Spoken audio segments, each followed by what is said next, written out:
pelaku tindak pidana itu baru pertama kali melakukan tindak pidana. Jadi pemula itu sifatnya pemula, tidak bisa orang-orang yang sudah pernah melakukan residivis dilakukan penuntutan secara retroaktif ini.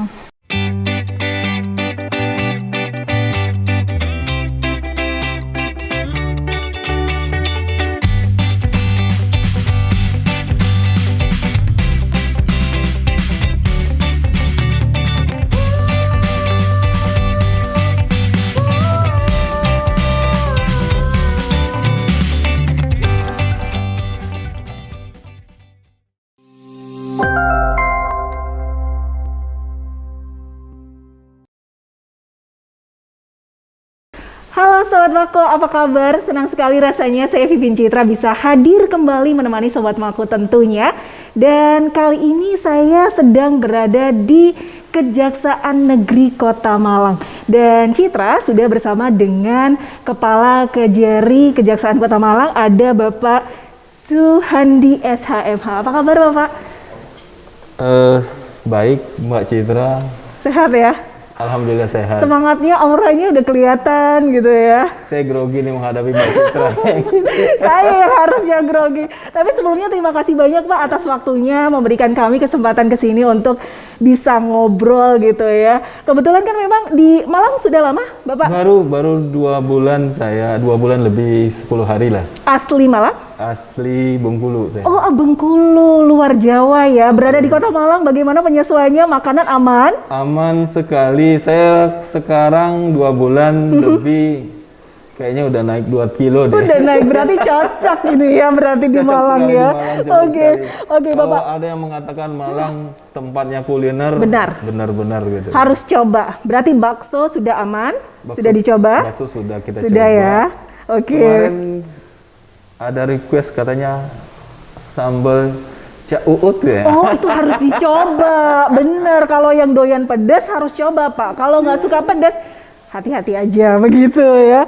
Baik, Bapak hari ini atau kali ini kita akan bahas mengenai restoratif justice ya. Yes. Kalau dari bahasanya gitu kan ya, Sobat Mako pasti ini kan bahasa asing ya, dan mungkin banyak yang tidak paham juga. Sebenarnya ini apa sih Pak, restoratif justice ini apa? Terima kasih Mbak Citra. Sebelumnya saya mengucapkan terima kasih kepada Mbak Citra dan teman-teman sekalian yang telah memperkenalkan Kejaksaan Negeri Malang khususnya berkaitan dengan pelaksanaan restoratif justice ini. Ini memang hal yang baru dalam pelaksanaan penegakan hukum khususnya di Kejaksaan.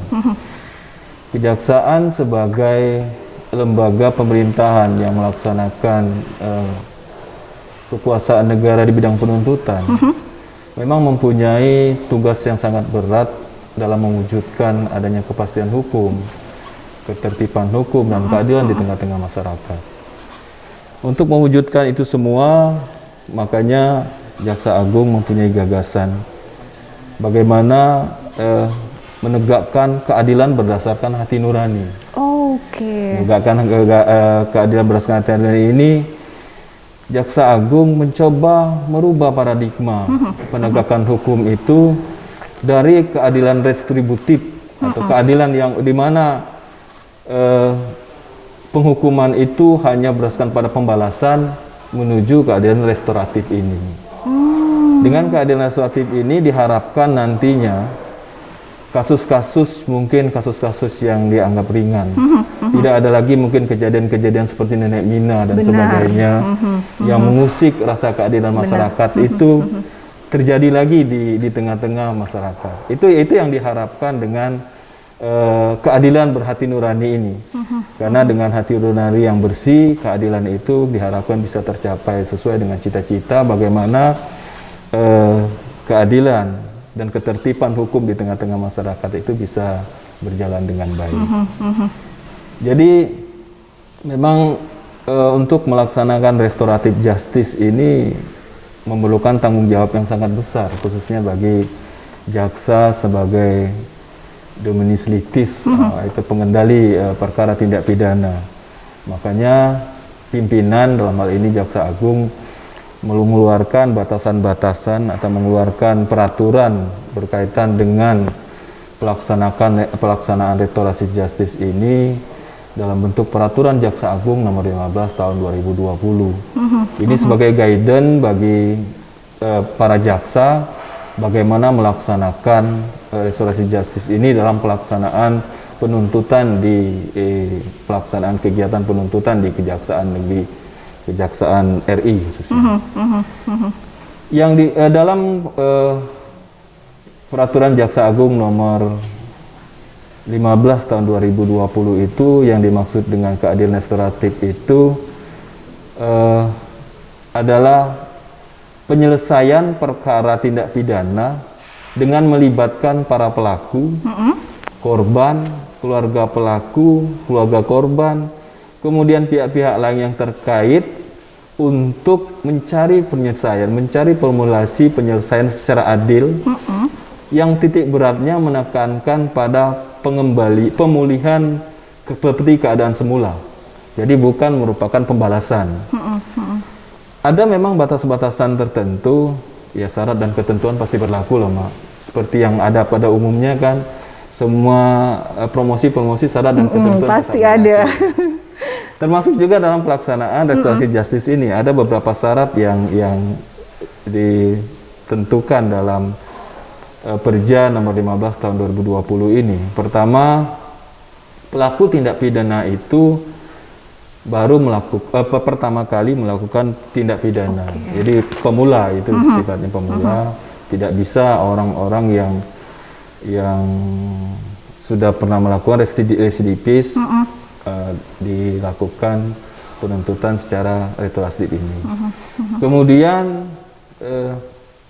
tindak pidana itu diancam tidak lebih dari 5 tahun. Kemudian yang ketiga, barang bukti atau kerugian yang diakibatkan oleh tindak pidana tersebut tidak lebih dari 2.500.000. Kalau beberapa syarat itu sudah dipenuhi, maka bisa kita laksanakan penuntutan dengan menggunakan keadilan restoratif justice. Tapi ini juga ada per kasuistis, tidak semua ini ketiga-tiganya harus terpenuhi. Ada beberapa hal mungkin yang juga tergantung nanti kebijakan dari pimpinan untuk melihat kasus-kasus tersebut. Selain dari ketiga syarat ini, ada lagi syarat-syarat tertentu lainnya yang juga perlu dipenuhi dalam pelaksanaan RG ini. Pertama, yang saya sebutkan tadi, pemulihan berdasarkan keadaan semula dengan misalnya si pelaku mengembalikan apa yang diperoleh dari tindak pidana tersebut. Kemudian pelaku membayar ganti kerugian atas tindak pidana yang dilakukan, atau membayar kerusakan-kerusakan yang ditimbulkan oleh perbuatan-perbuatan tindak pidana tersebut. Kemudian ada perdamaian. Ketiga, masyarakat menerima secara responsif terhadap RG yang dilakukan oleh penuntut umum dalam hal ini. Itu sekilas tentang restoratif justice untuk di kejaksaan. Jadi bisa disimpulkan bahwa memang sebenarnya lebih diberlakukan kepada kasus-kasus kecil seperti itu. Kasus-kasus kecil ya, kasus-kasus yang kita mengharapkan jangan sampai lagi ada stigma bahwa hukum itu tidak tumpul ke atas, tajam ke bawah. Itu yang kita hindarkan. Dan samping itu juga restoratif ini juga untuk sebagai salah satu solusi pemecahan masalah terjadinya overkapasitas terhadap keterisian lapas-lapas di seluruh Indonesia. Ini menjadi problem nasional. Bahwa semua lapas yang ada di Indonesia ini sekarang dalam keadaan over semua. Melebihi kapasitas penghuninya, sehingga kadang-kadang orang-orang yang pelaku-pelaku tindak pidana yang ada dalam lapas itu tidak manusiawi lagi mungkin dalam menerima pelayanan. Ini merupakan salah satu upaya bagaimana menekan over kapasitas itu. Baik. Dan ada bisa dikategorikan seperti ini nggak sih Pak? Karena ini adalah berdasarkan hati nurani gitu kan ya. Ada beban nggak untuk jaksa dan hakim seperti itu? Maksudnya dalam kata artian ketika terjadi perselisihan antara kedua belah pihak gitu, kemudian hakim harus menggunakan hati nuraninya gitu untuk bisa memutuskan. Apakah ada beban tersendiri atau seperti apa? Jadi perlu saya jelaskan, dengan keadilan restoratif ini kita mengupayakan tindak pidana yang dilakukan tadi, yang saya katakan tindak pidana yang relatif ringan tadi, tidak sampai penyelesaiannya melalui meja hijau. Tidak sampai melalui proses pengadilan. Cukup di tingkat, misalnya kalau di kejaksaan, cukup di tingkat penuntutan. Kita secara proaktif, tadi dengan syarat-syarat tadi, ada 3 syarat tadi, kemudian syarat-syarat terpenuhi, kita secara proaktif mengundang para pihak tadi, pelaku, korban, kemudian keluarga korban, pelaku, untuk mendamaikan mereka, melakukan upaya mencari solusi secara adilnya bagaimana kasus ini jangan sampai ke meja hijau. Jadi cukup sampai di sini. Kemudian kalau tercapai kata sepakat itu, makin nanti kejaksaan dengan kewenangannya mengeluarkan SKP 2, surat ketetapan penghentian penuntutan. Selesai perkaranya, tidak lagi disampaikan kepada ke pengadilan dan sebagainya. Karena kalau sampai ke pengadilan banyak sekali mungkin timbul nanti friksi-friksi, ya, seperti yang saya sampaikan tadi, kasus Nek Mina itu seperti apa, benar-benar melukai rasa keadilan masyarakat, bagaimana masyarakat ini seolah-olah hukum itu hanya untuk rakyat kecil dan tidak untuk orang-orang yang dalam tanda kutip pejabat dan sebagainya. Itu. Dan untuk upaya hukum ini, apakah sudah dijalankan di Kota Malang? Alhamdulillah, Kota Malang sudah berhasil melakukan 1 RG. Kemarin ada perkara atas nama, saya lupa itu, Gregorius Aban atau Egi. Beliau ini, pelaku ini disangkakan melakukan tindak pidana penganiayaan. Kemudian kita coba melakukan pendekatan, kita coba mengundang korban dan keluarganya.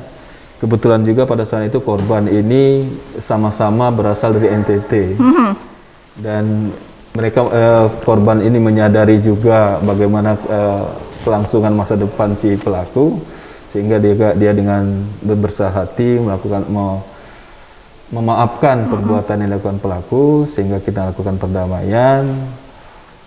Semua syarat-syarat tentang RG ini telah terpenuhi. Akhirnya si Gregorius Aban ini kita keluarkan SKP 2, tidak ditindaklanjuti ke penuntutan. Cukup di sini, selesai penuntutannya dihentikan karena adanya terpenuhinya syarat-syarat RG tersebut. Seperti itu. Dan saya berharap nanti ke depan juga masih banyak lagi perkara-perkara, dan ini merupakan amanah dari pimpinan. Kami diminta oleh pimpinan untuk, terutama kepada teman-teman jaksa, untuk tidak lagi menggunakan semacam paradigma bahwa setiap orang yang bersalah, setiap pelaku tindak pidana itu harus dituntut. Harus dilakukan penuntutan di meja hijau. Tapi melakukan dengan upaya-upaya RG ini, penuntutan tidak dilaksanakan, dihentikan sepanjang syarat-syaratnya itu terpenuhi, syarat-syarat yang seperti saya sebutkan tadi terpenuhi. Tapi pada prakteknya tuh ada kendala nggak sih Pak? Kadang kan ada sisi di mana ketika seseorang membuat kesalahan pasti harus ada hukuman dong, gitu kan? Banyak sekali kendala, dan itu lumrah sekali, dan kami menyadari itu kendala-kendala tersebut karena masih ada pemikiran dari masyarakat secara luas, kalau orang melakukan perbuatan itu harus dihukum, harus dibalas. Balasnya apa? Dihukum, dimasukkan ke penjara. Nah, itu juga merupakan nanti upaya-upaya kami bagaimana kita mensosialisasikan kepada masyarakat bahwa sekarang kita tidak bisa memungkiri semua lapas, semua oper, semua sekarang ini semua tindak pidana masukkan ke dalam penjara, sehingga akhirnya seperti ini. Kita tidak pengen lagi kejadian-kejadian seperti kebakaran hutan di Tangerang dan sebagainya terjadi lagi karena oper dan sebagainya. Itu yang kita harapkan, dan kita salah satu dari tugas dari kejaksaan itu bagaimana seperti tugas intelijen, bagaimana meningkatkan kesadaran masyarakat. Nah, ini upaya-upaya kami nanti memberikan edukasi, literasi kepada masyarakat. Tidak semua perkara itu harus selesai di meja hijau atau di proses penuntutan. Gitu, Mbak. Oke. Tapi ada nggak sih Pak gitu ya? Kan ini memang upayanya adalah jangan sampai kasus ini sampai ke meja hijau seperti itu. Tapi ada nggak gitu ya? Ketika sudah menggunakan upaya hukum ini, gitu kan? Tapi tetap berjalan di meja hijau, kemudian ada tindak pidananya, ada yang kasus seperti itu atau? Banyak sekali. Banyak hal-hal yang mungkin kita sudah upayakan. Karena upaya ini kan kita sifatnya tidak bisa memaksa, kita menawarkan. Kita berada di tengah-tengah, kita memberikan solusi kepada para pihak, kita sebagai mediator. Sepanjang itu tidak bisa disepakati oleh mereka, proses tetap dilanjutkan ke proses persidangan. Jadi tidak bisa tidak ada kewenangan jaksa untuk menghentikan penuntutan sepanjang syarat-syarat yang ditentukan. Ini khusus untuk jaksa ya, sepanjang syarat-syarat yang ditentukan dalam Perja 15 tahun 2020 tadi tidak terpenuhi. Tidak bisa jaksa dengan tangan besinya mengatakan oh ini perkara dihentikan SKP 2, tidak. Makanya tadi yang saya sebutkan bahwa tugas jaksa itu bagaimana mewujudkan kepastian hukum, kemudian mewujudkan ketertiban hukum. Nanti kalau seperti itu hukum jadi tidak tertib, keadilan juga tidak tercapai sebagaimana dia dicita-citakan oleh masyarakat. Itu yang penting, bagaimana mewujudkan kepastian, kemudian mewujudkan ketentraman, ketertiban hukum dan keadilan dalam masyarakat, itu yang penting, yang menjadi tugas utama, tugas pokok kejaksaan dalam kewenangannya sebagai penuntut umum tersebut. Sejauh ini berarti kasus terberat gitu ya, ketika sudah dilakukan upaya hukum atau upaya damai ini tidak terselesaikan, misalnya sampai harus ke peradilan, kasus terberatnya apa? Mungkin di Kota Malang ada? Di Kota Malang kayaknya nggak ada sih kasus yang seperti itu ya. Ya sepanjang memang tidak dicapai kata sepakat, ya kita tetap proses seperti sebagaimana biasanya, Mbak. Tetap sebagaimana biasanya, ya selama ini ya proses-proses persidangannya berjalan dengan baik, ya. Walaupun kadang-kadang kendala dalam tanda kutip karena pandemi ini kita kadang-kadang melaksanakan persidangan secara online, ya kendala-kendala non teknis lah seperti apa ya, sinyal jaringan dan sebagainya. Tapi kalau secara umum proses-proses pelaksanaan penuntutan berjalan dengan baik. Termasuk juga untuk perkara-perkara mungkin yang tadi katanya gagal mungkin dalam proses RJ-nya tetap berjalan sebagaimana adanya, sebagaimana mestinya berjalan dengan lancar ya. Oke. Tapi biasanya ada kesulitan nggak sih Pak gitu ya ketika namanya ini kan kadang dimediasi ya. Kalau kita mengatakan upaya damai ini kan ada mediasi. Bagaimana cara kejaksaan sendiri gitu ya ketika mendamaikan, kemudian menggunakan hati nuraninya? Ini kan tidak mudah. Harus ada beberapa hal atau mungkin yang bisa mendukung bahwa ini jangan diteruskan atau ini bisa diperbaiki seperti itu. Makanya tadi saya sampaikan bahwa ini merupakan tugas berat juga. Dan seperti yang ditanyakan dari Mbak Citra tadi, banyak juga kegagalan-kegagalan kami dalam melakukan upaya RJ ini. Ya seperti misalnya karena agak ego dari korban yang merasakan, wah kalau tidak dibalas, tidak dihukum, tidak ada kepuasan. Gitu ya, ini bagaimana kita menyadarkan masyarakat terhadap ini merupakan tugas berat kita juga. Dan ini merupakan salah satu tugas dari kejaksaan juga, bagaimana meningkatkan kesadaran masyarakat terhadap hal-hal yang seperti ini. Sehingga paradigma penegakan hukum yang tidak lagi berorientasi kepada pembalasan itu benar-benar bisa diterima masyarakat secara luas. Sehingga cita-cita keadilan penegakan hukum secara adil itu bisa kita capai juga. Apakah semua kasus melewati proses restoratif justice ini atau hanya kasus-kasus tertentu? Seperti yang saya jelaskan tadi, ada beberapa syarat tadi untuk kasus-kasus ini, cuman kasus-kasus tertentu. Ada kasus-kasus yang memang pengecualian yang tidak bisa kita lakukan RJ. Misalnya kasus untuk pelanggaran ketertiban umum, kemudian kasus-kasus yang menyerang martabat presiden dan wakil presiden, kemudian kasus kesusilaan, kasus narkoba, kemudian kasus tindak pidana yang ada ancaman minimalnya, kemudian kasus juga tindak pidana lingkungan, itu tidak bisa kita RJ. Ada kasus-kasus tertentu yang memang tidak bisa kita lakukan restoratif ini. Jadi seperti mungkin kasus juga yang melibatkan korporasi sebagai pelakunya, itu tidak bisa kita RJ. Tidak bisa. Jadi kasus-kasus tertentu aja yang memang bisa di RJ ini. Tidak semua kasus bisa kita lakukan dengan keadilan restoratif justice ini. Nah, sejauh ini bagaimana mensosialisasikan ke masyarakat tentang restoratif justice ini sendiri? Kami kejaksaan mempunyai bidang yang menangani keamanan dan ketertiban umum. Itu di bidang intelijen. Salah satu tugas dari intelijen itu seperti yang saya sebutkan tadi, beberapa kali saya sebutkan. Salah satu tugas dari intelijen itu turut serta meningkatkan kesadaran hukum masyarakat. Kemudian melakukan pengawasan terhadap pembelakuan peraturan-peraturan perundang-undangan.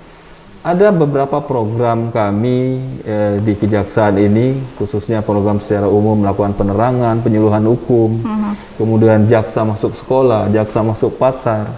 Dengan upaya-upaya seperti itu mungkin kami coba nanti memberikan tema-tema seperti RJ ini, karena RJ ini merupakan barang baru, hal baru dalam proses penegakan hukum di negara kita, sehingga nanti masyarakat bisa menyadari itu.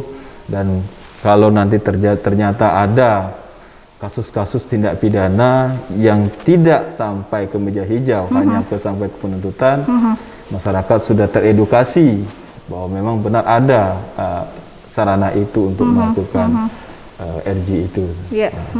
Jadi sehingga masyarakat juga tidak berpikir sebelah ya, dalam artian misalnya kasus seorang nenek yang mengambil kayu, kemudian ada yang pro dan kontra.